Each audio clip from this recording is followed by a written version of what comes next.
ഈ ലുട്ടിലുടുക്ക് പണയം കൊണ്ട് നടന്നിട്ട് ജീവിക്കാൻ ഒരു രക്ഷയില്ല. ഞാൻ വീണ്ടും ബ്രഷും പാട്ട എടുത്തു. റോക്കി ചേട്ടാ, ഇന്ന് എവിടാ പണി? ഇന്ന് ആ കണക്ക് മാഷുണ്ടല്ലോ, പുള്ളിക്കാരന്റെ വീട് പെയിന്റ് ചെയ്യാനുണ്ട്. എന്നാ കണക്കിന് കിട്ടും. ഏയ്, മാഷ് നല്ല മനുഷ്യനാ. 2575 രൂപയുടെ പെയിന്റാ വാങ്ങിച്ചിരിക്കുന്നത്. എന്നാ പിന്നെ അതിന്റെ ബില്ലൊന്ന് കാണട്ടെ. ബില്ലോ? അതും വേണോ? പിന്നല്ലാതെ, ബില്ലില്ലാതെ ആ മാഷങ്ങൻ കാശ് തരില്ല. അതൊക്കെ കണക്കൊപ്പിച്ചു തരാൻ പറയൂന്നേ. ദേ, പെയിന്റ് കടക്കാരൻ കുത്തിക്കുറിച്ച് തന്നതാ, മക്കളൊന്ന് നോക്കിക്കേ. റോക്കി ചേട്ടാ, ഈ കണക്ക് ശരിയല്ലല്ലോ. 88 × 2 അപ്പ 24 എത്രയാ? അതെ, എന്നോടാണോ? ഇരുന്നാലും ഇത്രയൊക്കെ തന്നെ രൂപയാവും. എങ്കി കിടന്ന് പെയിന്റ് ചെയ്താ മതിയെന്ന് കണക്കുമാഷ് പറയും, അത് ഉറപ്പാ. എന്റെ റോക്കി ചേട്ടാ, ചേട്ടൻ മനസ്സിൽ കാണുമ്പോൾ കണക്കുമാഷ് മാനത്ത് കാണും. അതെന്താ, സാറിന് കോങ്കണ്ണാണോ? ഓ, ഈ റോക്കി ചേട്ടന്റെ ഒരു കാര്യം ഇതെങ്ങനെ മനസ്സിലായി? മിടുക്കൻ തന്നെ. ചേട്ടൻ ഇങ്ങനെ ചായം പൂശി കാലം കഴിക്കേണ്ടവനല്ല. അയ്യോ, പോടാ പട്ടി. എല്ലാരും അങ്ങനെ പറയുന്നുണ്ട്. പോടാ പട്ടിന്നല്ലേ? നീ ഒന്നും മിണ്ടാതിരി. ചേട്ടാ, ആ കാർലസ് കുറുക്കനെ ഒന്ന് മെരുക്കെടുക്കാൻ കഴിഞ്ഞാൽ പിന്നെ രക്ഷപ്പെടുമെന്നാണ് എന്റെ മനസ്സ് പറയുന്നത്. അത് ശരിയാ. അവനിപ്പോ വലിയ സർക്കസ് അഭ്യാസിയൊക്കെ ആയിട്ടാ വന്നിരിക്കുന്നത് കേട്ടു. പക്ഷേ അവന്റെ പൊടി പോലും ഇല്ലല്ലോ കണ്ടുപിടിക്കാൻ. ആ കാർലസ് കുറുക്കൻ വന്നതിന് ശേഷം ഗുഹ വിട്ട് പുറത്തിറങ്ങിയിട്ടില്ലത്രേ. എങ്കിലും നമുക്കൊന്നും കൂടി പോയി നോക്കാം. അതിന് നമ്മൾ കാർലോസ് കുറുക്കനെ കുറെ തപ്പിയതല്ലേ, അവൻ പുറത്തു വരുന്നതേയില്ലല്ലോ. അങ്ങനെ തോറ്റെടുക്കാൻ പറ്റോ റോക്കി ചേട്ടാ? അതെ അതെ, ശ്രമിക്കാം, വീണ്ടും ശ്രമിക്കാം, ശ്രമിച്ചുകൊണ്ടേയിരിക്കാം. അങ്ങനെ ഇരുന്നാലൊന്നും കാർലസ് കുറുക്കനെ കാണാൻ കഴിയുകയില്ല. നമുക്ക് ഗുഹയിൽ കയറി കാര്യങ്ങൾ നേരിട്ട് സംസാരിക്കാം. എന്നാ ശരി, നമുക്കിപ്പോൾ തന്നെ പോയേക്കാം.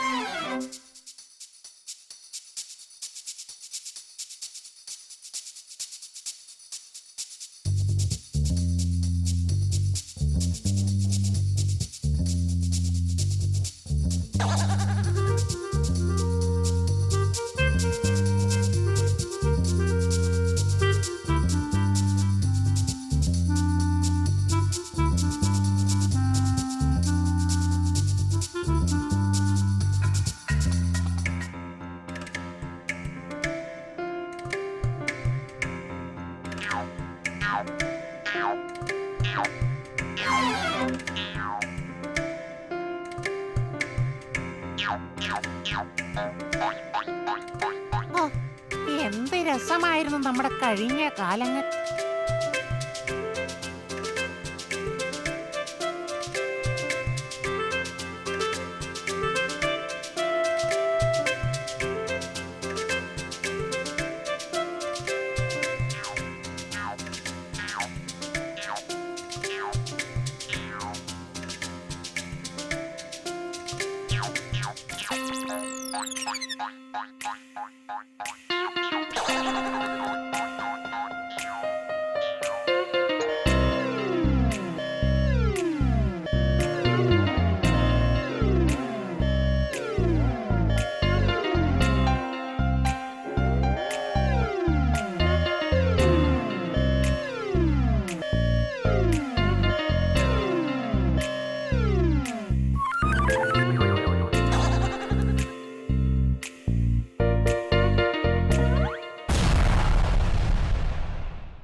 എന്തിന്റെ കേടായി നശിച്ച പൂച്ചകൾക്ക്? നമ്മളെ കണ്ണെടുത്താ കണ്ടുകൂടാ. എല്ലാ വീട്ടുകാരും പൂച്ചകൾക്ക് നല്ല ചോറും കറിയും കൊടുക്കും. അതെ, മനുഷ്യരെന്ത് കഴിച്ചാലും അതിന്റെ ഒരു ഓഹരി പൂച്ചകൾക്കുള്ളതാ. എന്നിട്ടെന്തിനാണാവോ ഈ പൂച്ചകൾ നമ്മളെ ഇങ്ങനെ കൊല്ലാക്കൊല ചെയ്യുന്നത്? ഇങ്ങനെ പോയാൽ നമ്മുടെ വംശം തന്നെ ഇല്ലാതാകുമല്ലോ. അത് ശരിയാ, നീ ഇപ്പോ ചിന്തിച്ചതുപോലെ ചിന്തിച്ചിരുന്ന കുറെ എലിവീരന്മാരുണ്ടായിരുന്നു മുൻപ്. എന്നിട്ട് കേൾക്കട്ടെ, അല്ല നീ ഇതെങ്ങനെ ഇതെല്ലാം അറിഞ്ഞു? എലിമുത്തശ്ശി ഒരുക്കി പറഞ്ഞതാ. അവരതിനു വേണ്ടി ഒരു വലിയ യോഗം തന്നെ വിളിച്ചുകൂട്ടിയത്രേ. എന്നിട്ട് പലതരത്തിലുള്ള അഭിപ്രായങ്ങൾ യോഗത്തിൽ ഉയർന്നു. എന്നാൽ അവയൊന്നും പൊതുവേ സ്വീകാര്യമായില്ല. ഇനി എന്ത് എന്നായി ചിന്ത. പിന്നെ നീണ്ട നിശബ്ദത.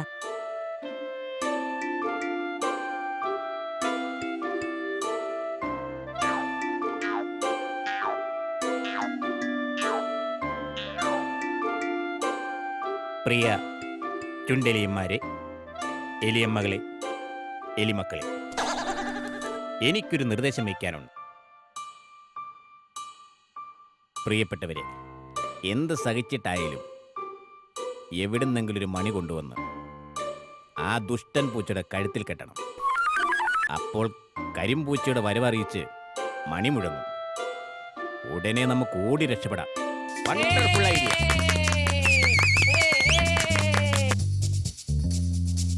അല്ലയോ ധീരനായ എലിക്കുഞ്ഞെ, നീ മിടുക്കനാണ്. നിന്റെ ആശയവും നന്ന്. എന്നാൽ ഈ നേരം വരെ നിങ്ങളാരും ചിന്തിച്ചിട്ടില്ലെന്ന് തോന്നുന്നു. ഒരേ ഒരു ചോദ്യം മാത്രമേ ഈ മുത്തശ്ശിക്ക് നിങ്ങളോട് ചോദിക്കാനുള്ളൂ. നിങ്ങളിൽ ആര് മണി കൊണ്ടുവരും? ഇതാണോ ഇത്ര വലിയ ആനക്കാര്യം? അത് ഞാൻ ഏറ്റു. ആട്ടെ, മണി കിട്ടാൻ പ്രയാസമില്ലെന്ന് മനസ്സിലായി.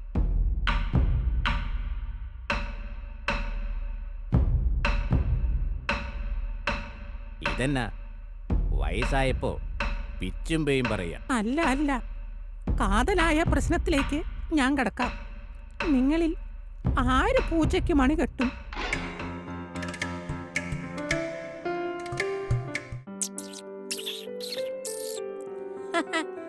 അതെപ്പോഴും അങ്ങനെയാ.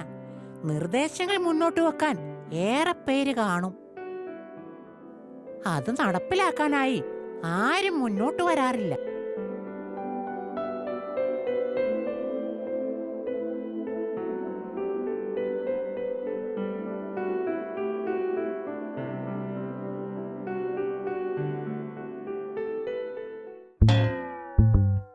ഇതാരാ ഈ വഴിയിൽ ബക്കറ്റ് കൊണ്ടുവച്ചത്?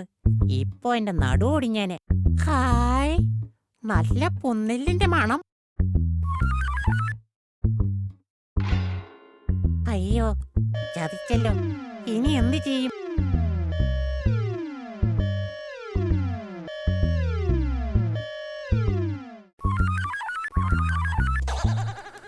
അയ്യോ, ഇതാ ജൂലിപ്പൂച്ചയല്ലേ. കഥ കഴിഞ്ഞത് തന്നെ.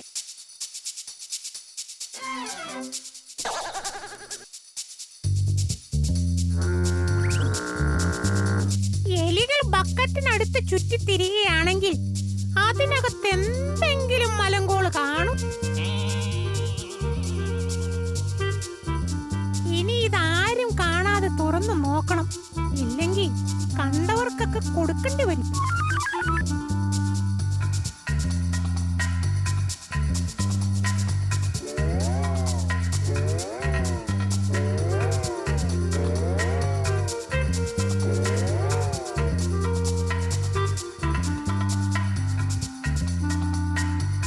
അല്ല, ചോട്ടുവിന് എന്ത് പറ്റി?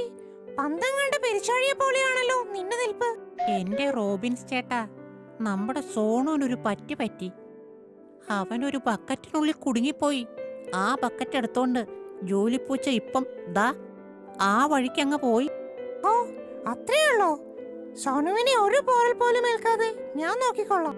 ഓ, അതെങ്ങനെ? ആഹാ, അതൊക്കെ കണ്ടോ?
നാശം.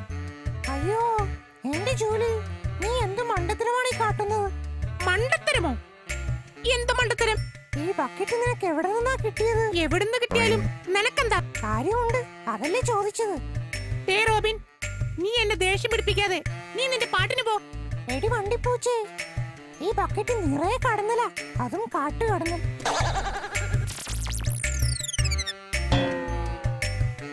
എന്ത് കാട്ടു കടന്നലോ? അതേന്നേ, നമ്മുടെ ടീനയും ടോമും ഒരു കടന്നൽ കൂടി ബക്കറ്റിനകത്ത് അടച്ച് എലിപ്പൊത്തിനടുത്ത് വെക്കുന്നത് ഞാൻ കണ്ടതല്ലേ. ആ എലികളുടെ ശല്യം ഇല്ലാതാക്കാൻ. എന്റെ ദൈവമേ, നീ പറയുന്നത് സത്യം തന്നെയല്ലേ? ഞാൻ എന്തിനു കള്ളം പറയണം? ഞാനൊന്ന് മാറിയിട്ട് വേണമെങ്കിൽ നീ ഇത് തുറന്നു നോക്കിക്കോളൂ.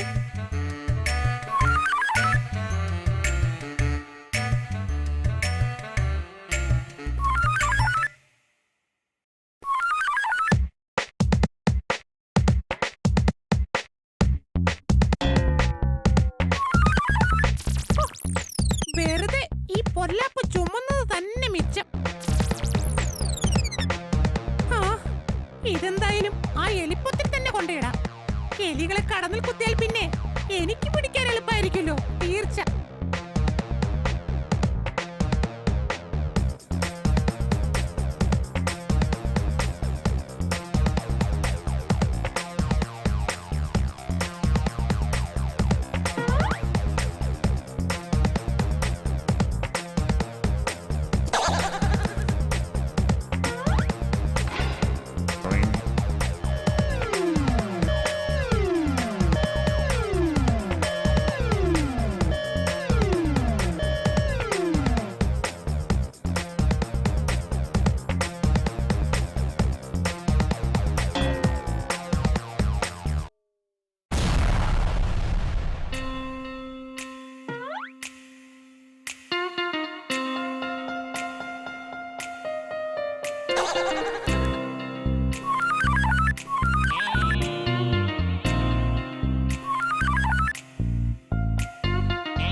ഏയ് കാർലോസ്, നീ ഒന്ന് പുറത്തു വന്നേ. എടാ ടോമേ, അകത്തൊരു അനക്കവും കേൾക്കുന്നില്ലല്ലോ. Carlos, please come. ഹോ, മാളം മാറിപ്പോയോ? തവളയുടെ എരുമരാഗമാണല്ലോ കേൾക്കുന്നത്. ആ അല്ല, എന്താണ് എല്ലാവരും കൂടി? അതെ, ഞങ്ങൾ ആ കാർലോസിനെ ഒന്ന് കാണാൻ വന്നതാ. അദ്ദേഹം ബുദ്ധിയും ശക്തിയും വർദ്ധിപ്പിക്കുവാനുള്ള ധ്യാനത്തിലാണ്. അത് കൊള്ളാമല്ലോടെ. എന്തായാലും എല്ലാവരും അകത്തേക്ക് വാ. വാ വാ.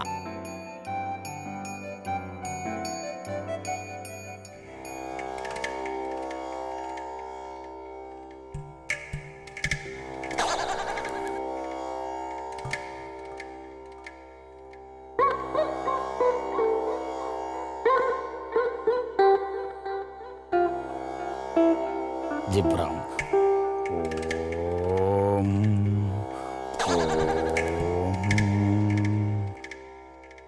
ഓം ജിബ്രാം ഗാൻ acrobatic dance of air.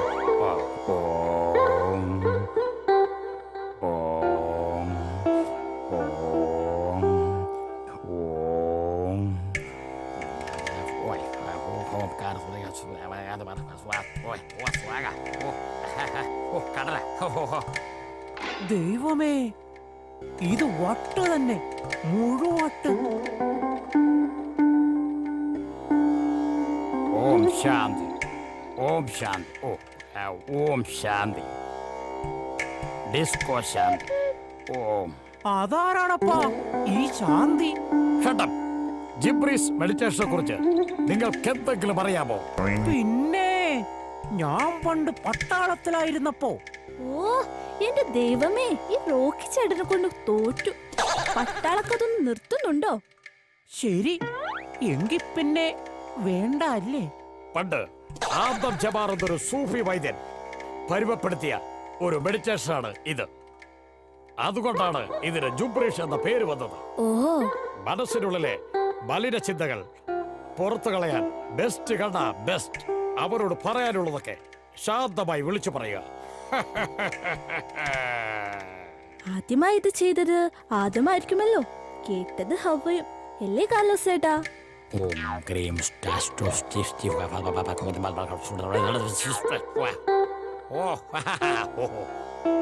ഇങ്ങനെ പറഞ്ഞുകൊണ്ടിരുന്നാൽ തുണിയിൽ നിന്നും അഴുക്ക് പോകുന്ന പോലെ മനസ്സിലെ മാലിന്യങ്ങൾ പുറത്തു പോകും. ഓ എന്റെ ജുബ്രീഷ് ഗുരുവേ. അത് കൊള്ളാമല്ലോ കാർലോസ്. ഓ ഇനിയുള്ള കാലം കാടിനും നാടിനും കാട്ടാർക്കും നാട്ടാർക്കും വേണ്ടിയുള്ളതാണ് എന്റെ ജീവിതം. ഓ ഓ എന്റെ ഗുരുതുല്യനായ ശിഷ്യൻ തവളക്കാലിനെ കൂടിയും ഞാനിത് പഠിപ്പിച്ചുകൊണ്ടിരിക്കുകയാണ്. ഞങ്ങളുടെ കൂടെ കൂടാമെങ്കിൽ കൂടിക്കോ. ഞങ്ങളുടെ ലക്ഷ്യവും ഏതാണ്ട് ഇതൊക്കെ തന്നെയാ. സബാർ, എങ്കിൽ കാട്ടാർക്കും നാട്ടാർക്കും വേണ്ടി നമുക്കൊരു സൂപ്പർ മാർക്കറ്റ് തുടങ്ങാം. എന്തേ? കച്ചവടത്തിന്റെ പ്രമോഷന് വേണ്ടി മൃഗങ്ങളെ എല്ലാം വിളിച്ചുകൂട്ടി സോപ്പ് കൊണ്ട് കുളിക്കുന്നതിന്റെയും പല്ലു തേക്കുന്നതിന്റെയും കുളി കഴിഞ്ഞ് പൗഡർ ഇടുന്നതിന്റെയും ആവശ്യകത മനസ്സിലാക്കി കൊടുക്കണം. എന്റെ കാർലോസ് ചേട്ടാ, ഉഗ്രൻ ഐഡിയ. തീർന്നില്ല, സ്വന്തം സൗന്ദര്യം കണ്ട് ആസ്വദിക്കാനുള്ള കണ്ണാടി കൂടി കാണിച്ചു കൊടുക്കണം. എങ്കി പിന്നെ നമ്മുടെ കടയിൽ തിരക്കോട് തിരക്കായിരിക്കും അല്ലേ? പിന്നെ chicken biryani, mutton roast, beef fry ഇവയൊക്കെ പ്രത്യേകം വിൽക്കുന്ന ഒരു കൗണ്ടർ കൂടി വേണം. Best idea. പക്ഷേ ഇതിനൊക്കെയുള്ള ദമ്പടി, ഐ മീൻ ദുട്ട് എവിടുന്നുണ്ടാക്കും? അതിന് പേടിക്കണ്ട, പണം എന്റെ കസ്റ്റഡിയിലുണ്ട്.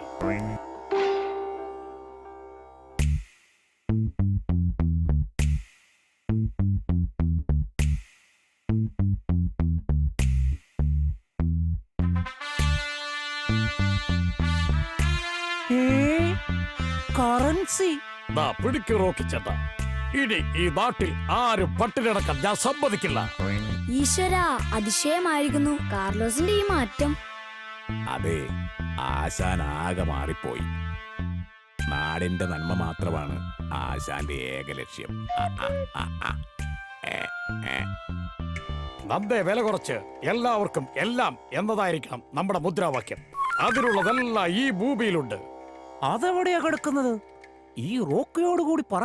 എല്ലാം എല്ലാവരോടും പറയുന്ന ഒരു സമയം വരും. വിജയ് ഭവ. എല്ലാം ഒരു മായ പോലെ തോന്നുന്നു. എങ്കിൽ ഞങ്ങൾ പോയിട്ട് വരാം. ഈ കാർലോസിന്റെ ബുദ്ധി കാജബുദ്ധിയാണ്. എന്റെ തനിനിറം നീയൊക്കെ കാണാൻ പോകുന്നതേ ഉള്ളൂ. ഓ എന്റെ ജിബ്രീഷ് ഗുരുവേ. പുറമേക്ക് മാന്യത കാട്ടിയാലും തരം കിട്ടിയാൽ ചതിയന്മാർ ചതിക്കുമെന്നറിയുക.